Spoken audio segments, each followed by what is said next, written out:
Hello everyone, Manipur Poultry Farm na mayam butaram nokchari. Ngasi muk tok 20 ki video ma mayam ki damak puduna lakchari.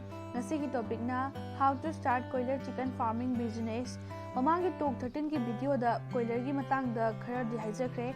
Ngasi ki video sina matau karam na Kuroiler chicken farm tawduna business tawgani haibidu ki matang dani.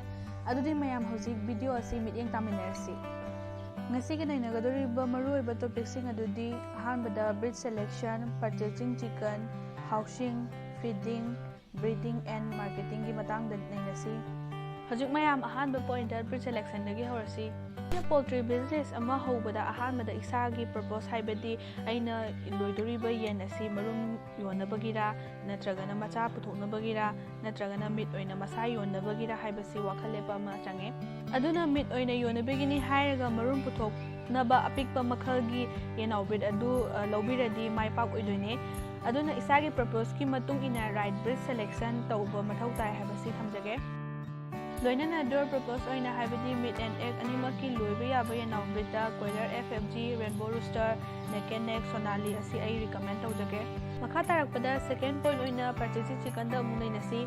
Hoji isagi purpose khange yenau karamba breed logani khange adubu loriba yenau adu breed sengbra anaba leitabra masakan ba haibasi khangdokpa yamna maru oi. Lauriba yenau adu loibaga breed senglamdadi ekoina pamiba purpose adu fangdaba yai. Yenau adu masa solaga sirasu ekoida mangjagani. Aduna yenau lobu matamda breed sengabra masa anaba leibra leitabra haibasi munna yengbiu. Aduga mayamna right breed selection and purchasing kidamakta aingonda contact tawbirakpa yagani. Aduna adongi business ta afaba quality na afaba result fangani haibasi kaubiganu. Subada housing da mu nainasi ekoina yenau adu leiraba matungda magi mafam chabada fajana thambijagadi haibadi magi right temperature, ventilation, space amasung luna nana thambijagadi makhal kayagi anaba lakani yenau sasulakani chawbata pukani adongi business ta maning soidan halakani. Aduna afaba makhalgi ventilation lighting tobiu space da mapung phaba yen amagi 5 square feet ta thambiu asum tawraga yenau ge housing tawduna business asi mai pakansi. Hojik yamna maru oiba point ta haibadi feeding da amung nainasi. Adongi business ta lauriba yenau adugi result adongi feeding gi makha yamna poli. Afaba makhalgi feed na adongi yenau adu nahandana good result pirakani. Aduna machinjaki matangsi khara thijinbiu nainabiu mai paklaba farmersing dagi recommendation loba yamna mathau tai haibasi tamjage. Hojik macha puthoga yenau amung adongi yongi hairagadi mari suba oina breeding da amung nainasi. Kuroiler haiba yen makhal asi macha puthokpada yamna kanaba yen makhalni adubu chapchaba yen bi yen bagi chang haibadi ratio adu thamdragadi amuk soigadoine. Aduna mapung faraba yen ba amaga among taragi changda paraga breeding gi damak thambiu asumna tawduna yenau business ama mai pakna hodopiu. Hojik aroiba oina farmersing gi damak yamna maru oiriba marketing da amung nainasi.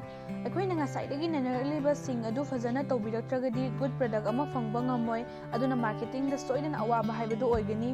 Adubu fajana honabiba farmersing gi di marketing da kaishu awaba leite hona jaman gi mahai oina sell fangduna profit kaya tanhoba ngami.